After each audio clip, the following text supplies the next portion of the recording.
20 ans de réclusion, c'est ouvert ce matin aux assises du Gard à Nîmes et ils ont été jugés en 1997, mais le verdict a été annulé et d'autres coupables ont été condamnés pour ces assassinats. Le procès en révision doit déterminer s'il y a eu ou non une erreur judiciaire. Olivier Michel. Après 12 et 13 ans passés derrière les barreaux pour le meurtre à Lunel d'un jeune dealer, Abdelkader Azimani et Abderrahim El Jabri, qui ont toujours clamé leur innocence, attendent de ce procès en révision que toute la lumière soit faite sur ce qui pourrait être une erreur judiciaire pour essayer de tourner la page. Aujourd'hui, j'espère que c'est le bout du tunnel, après 17 ans de combat acharné. Et j'espère qu'aujourd'hui, on aura l'acquittement et ça sera la fin d'un cauchemar.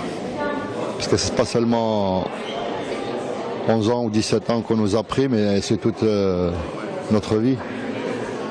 Brisée. On attend clairement notre acquittement et les réponses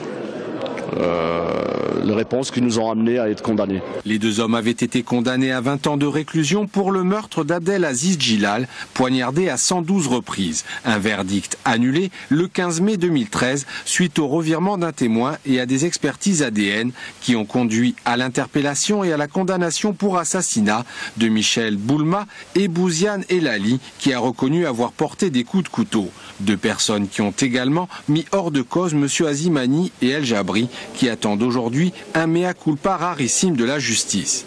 C'est un procès historique parce qu'on est face au 9e et 10e cas de révision, que 28 magistrats de la Cour de cassation se sont penchés sur cette procédure et ont déclaré qu'il y avait un doute raisonnable et ont annulé une précédente condamnation.